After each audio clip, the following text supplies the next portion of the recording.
Hello everyone and welcome back to my new blog. तो कैसे हो आप सभी लोग? आई होप कि अच्छे होंगे। करते हैं आज के ब्लॉग की स्टार्टिंग मॉर्निंग के टाइम से। तो अभी बज रहे हैं सुबह के 9 और अभी घर का सारा काम हो चुका है और हम सब रेडी हो चुके हैं। आज हम जा रहे हैं इंदौर, क्योंकि इंदौर में आज है पर्वतीय बसंत उत्सव।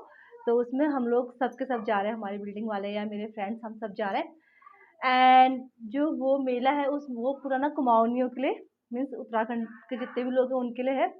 और वहाँ पे ना हमारी संस्कृति और बहुत सारे प्रोग्राम, बहुत कुछ है। तो हम वो देखने के लिए जा रहे हैं। बाकी वही जाके बस रहा है कि कैसा है मेला। तो अभी चलते हैं क्योंकि गाड़ी आ चुकी है नीचे और आपको सीधे मिलते हैं हम वहीं पे इंदौर में। चुके हैं हम सभी लोग एंड बस में बैठ चुके हैं। लगभग आप देख सकते हैं कि बस सारी की सारी फुल हो चुकी है। एंड ये है शिवम जो आप सभी लोगों को हाई कर रहा है। देन उसके बाद सीधे पहुंचते हैं इंदौर के हाईवे में। और जो आपको ये व्यू दिखाई दे रहा है ये इंदौर है। और आप देख सकते हैं रोड में कोई भी कूड़ा कचरा नहीं है, क्योंकि इंदौर इंडिया की क्लीनेस्ट सिटी है, जैसे सबसे ज़्यादा साफ़ सुथरी सिटी है। देन उसके थोड़ी देर बाद हम पहुंच चुके थे पर्वतीय बसंत उत्सव में। एंड यहाँ पे आप देख सकते हैं जैसे हम पहुँचे उसके 5 मिनट बाद यहाँ पे उठ रहा था डोला। तो नंदा का डोला देखिए यहाँ पे कैसे आ रहा है, तो मैं आपको वो दिखाती हूँ सबसे पहले।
तो बहुत अच्छा प्रोग्राम हो रहा था। एंड पता है जो गढ़वाली गायिका हैं वो आई हुई थी एंड हेमंत पांडे जी भी यहाँ पे आए हुए थे।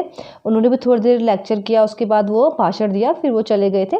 और ये देखिए अथर्व की शैतानियाँ तो मैं आपको बता नहीं सकती कि इसने क्या क्या शैतानियाँ करी और कितना परेशान किया हमको। और पता है सबसे बड़ी बात क्या है ना कि आज हम बहुत दूर हैं अपने स्टेट से, मतलब उत्तराखंड से एमपी काफ़ी दूर है।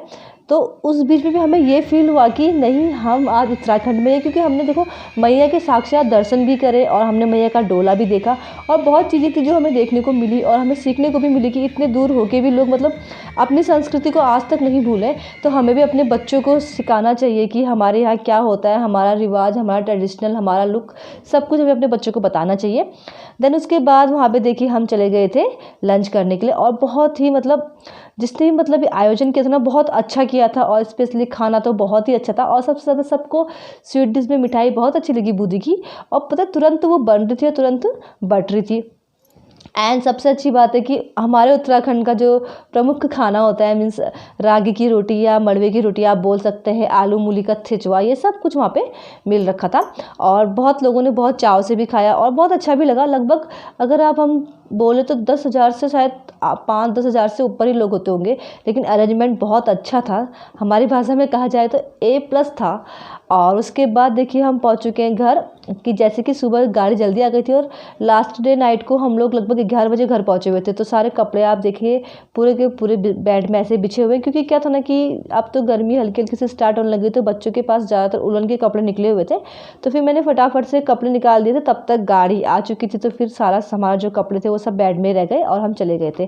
देन आप देख सकते हैं कि जब हम वहाँ से आए हम सब ने कपड़े अपने चेंज कर लेते, तो बहुत सारे कपड़े वॉश करने थे, क्योंकि ना एक दिन पहले भी हम पार्टी में थे। देन उसके बाद फिर हम आज भी पार्टी में थे।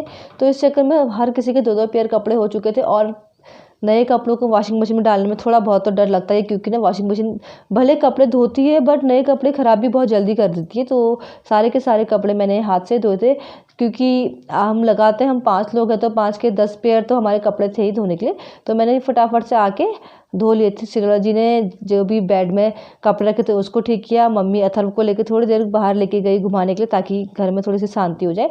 देन अंधेरा भी लगभग हो चुका था, 6 बज चुका था। तो और सबसे बड़ी ट्रेजेडी पता है क्या हुई कि अथर्व ना एक बार गुम हो गया वहाँ पे। एक्चुअली में गुम क्या हुआ, वो गया था अंकल जी के संग कैंडी खाने के लिए, और कैंडी खाने के बाद जैसे अंकल जी ने उसे कैंडी दी गई, वो भाग के हमारे पास आ गया। तो फिर उसे हम मिले नहीं, हम जिस चेयर में बैठे हुए थे वहाँ पे नहीं मिले। तो फिर वो सीधे मंच में चला गया और वहाँ पर अनाउंसमेंट होने लग गया कि अथर्व सिरोला बच्चा खोया पाया, जो भी है। देन उसके बाद मतलब जो ये प्रोग्राम था लाइव दिखा रहे थे, तो टीवी में भी अथर्व दिखने लग गया कि अथर्व नाम का कोई बच्चा मिला हुआ है करके। तो फिर जितने भी मेरे पड़ोसी थे जो नहीं आए हुए थे, उन लोगों का सबका मैसेज आने लग गया था कि अथर्व मिला या नहीं। तो अथर्व मिल चुका था।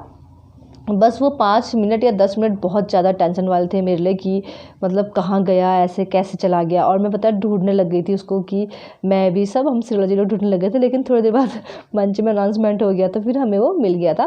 तो लगभग 6 साढ़े 6 बज चुका है अभी, और अंधेरा भी हो गया है।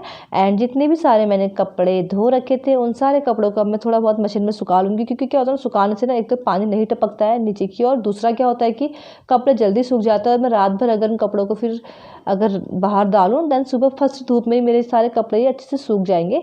तो जितने भी कपड़े थे लगभग ना 3 बार मैं वॉशिंग मशीन में मैंने कपड़ों को सुखाने के लिए डाला था। और यही होता है कि अगर हम कहीं जाएँ तो ना ये काम कुछ ज़्यादा ही हो जाता है, और अगर मैं ये काम फिर कल के लिए रख देती तो फिर कल और भी ज़्यादा बर्डन हो जाता मेरे ऊपर, क्योंकि और भी सारा बहुत काम था जो नहीं हुआ था। तो उसके बाद खाने के लिए हम लोगों ने क्या किया था ना, परसों हमने बनाई थी फ़िश। तो जो फ़िश बची हुई थी तो हमने फ़िश ही खाई, और मम्मी तो फ़िश खाती नहीं है, तो मम्मी के लिए हमने अंडे की भुजिया बना दी थी।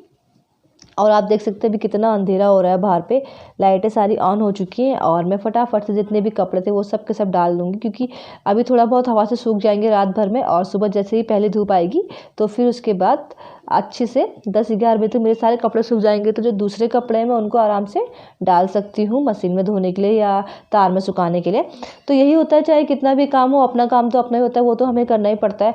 और इलेक्ट्रॉनिक सामान हो या कोई भी हेल्प तो कर सकती है, बट एक हद तक ही करती है, क्योंकि देखिए किसी भी चीज़ के एडवांटेज और डिसएडवांटेज दोनों होते हैं। चाहे आप मोबाइल फ़ोन को ले लीजिए या आप वॉशिंग मशीन को ले लीजिए। आजकल क्या होता है कि कपड़े बच्चों के वैसे तो नहीं फटते, बस वॉशिंग मशीन में धोते धोते ज़रूर फट जाते हैं।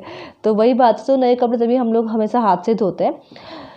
तो ये था हमारा आज का टूर, जो हम बहुत अच्छा रहा। इंदौर गए, वहाँ से आए, देन उसके बाद सारे कपड़े अपने धोए। मतलब ये था कि एनर्जी बहुत थी कि नहीं फटाफट कर लेते हैं काम। और आप देख सकते हैं कि मेरा पूरी जो बैल्कनी थी बड़ी वाली पूरी की पूरी भर चुकी थी। देन उसके बाद मैं छोटी वाली बैल्कनी में गई और फिर मैंने वहाँ भी थोड़े बहुत कपड़े डाले।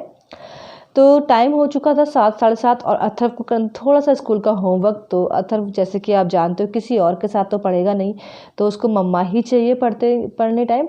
तो मैं उसके पास आके बैठ गई थी और मैं उसको पढ़ाने लग गई थी, और आदि अम्मा के वाले रूम पे अपनी पढ़ाई कर रहा था। होता क्या ना कि एक तो गद्दा रखते हैं, फिर उसके बाद बच्चे को क्या कहते हैं रजाई होती तो जगह कम हो जाती है, तो कभी कभी दोनों साथ में पढ़ लेते हैं। इनके मूड पे डिपेंड करता है, कभी कभी अलग अलग पढ़ लेते हैं।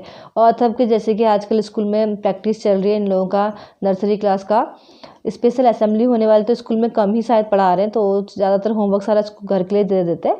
तो अथर्व अभी देखिए इस तरीके से लगा हुआ, मतलब एक बार ना उसको पीठ में मारो, एक बार थप्पड़ मारो, तब जाके वो थोड़ा सा पढ़ता है, वरना नहीं पढ़ता है।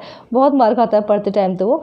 देन इसका जैसे ही काम ख़त्म हुआ, मम्मी पकाने लग गई थी रोटी, क्योंकि मैंने बोला कि मैं इसको पढ़ा लेती हूँ, आप रोटी पका दो ताकि ये सोएगा भी। तो मैं बगल में गई थी अपने पड़ोसी के यहाँ, तो वहाँ पे देखिए हमारा छोटा सा बेबी कैसे खेला था। क्योंकि ना आज क्या हुआ, सुबह से मैं घर से बाहर थी, मैंने इसको देखा भी नहीं था, और शायद मैं 9 बजे चली गई थी, फिर शाम के 6:30-7 तो बज ही गया था। और देखिए तब से मुझे अभी मिला, तो फिर ये और मैं थोड़ी देर ऐसे ही खेलने लग गए थे। एक होता है कि आजकल ना बच्चा घर पे हो तो जब तक उसको देखो ना तो मज़ा नहीं आता ना, तो हो ना हो दिन के 3-4 बार तो मैं इससे मिलने के लिए चले ही जाती हूँ, और अच्छा भी लगता है। और ये भी पता है बहुत ज़ोर से चिल्लाता है, अब थोड़ा सा मतलब हूँ हाँ भी करने लग गया, थोड़ा हंसता है, थोड़ा बोलता है, तो ज़्यादा अच्छा लगता है। तो जैसे मैं गई, मेरे पीछे पीछे मेरे दोनों बच्चे भी आ चुके थे, तो वो लोग दूसरे वाले रूम पे खेल रहे थे, और घर पे सिर्फ मम्मी और सिरोला जी ही थे। तो ये ना ऐसे करो तो बहुत ज़ोर से हंस रहा था, तो तभी मैं इसके संग खेलने लग गई थी। देन उसके बाद अब चलते हैं घर की और अब डिनर करके सोने की तैयारी करते। तो अभी जाके हो रखा है हमारा घर का सारा काम और बज गए रात के 9। हमने अभी ना डिनर भी कर लिया। एक्चुअल में क्या था कि मैंने सारे कपड़े धोए, कपड़े धोने के बाद सारे कपड़ों को धूप में डाला। देन सिरोला जी ने सारे जितने भी कपड़े बेड पे ख़राब हो रखा था उस बेड को ठीक किया। और उसके बाद बच्चे थे आमा के साथ नीचे गए हुए थे। फिर मम्मी ने बनाई रोटी, हमने फटाफट से डिनर कर लिया था। और डिनर करने के बाद अब हम फ्री हो चुके हैं। तो 2 दिन से आपने देखा होगा मेरा कोई भी वीडियो नहीं आया था, क्योंकि ना 2 दिन से हम काफ़ी बिजी थे। परसों हम पार्टी में थे, रात को हम 11 बजे आए। फिर आज सुबह हम 9 बजे से निकल चुके थे यहाँ से, लगभग 9 सवा 9 बजे हम यहाँ से निकल चुके थे। और हम शाम को 4:30-5 बजे हम अपने रूम पर पहुँचे। तो इस बीच में कोई भी वीडियो इसलिए नहीं शूट हुआ क्योंकि मेरे पास टाइम भी नहीं था इतना एडिटिंग करने का। तो अब कल से अपने सारे वीडियो रेगुलर डालूँगी मैं। एंड अभी अब करते हैं रेस्ट, क्योंकि नींद भी अच्छे से पूरी नहीं हो रखी और थकान भी बहुत ज़्यादा लगी हुई है। तो तभी हमने आज फटाफट से डिनर कर लिया था। एंड बच्चे भी हैं आमा के पास, तो अभी वो आएंगे फिर सोते हैं। तो आज का ब्लॉग अपना यहीं पे एंड करती हूँ। अगर आपको पसंद आए तो प्लीज़ लाइक, शेयर और सब्सक्राइब ज़रूर कीजिएगा। और मिलते हैं आपको अपने नेक्स्ट वीडियो पे। Okay, bye bye and take care.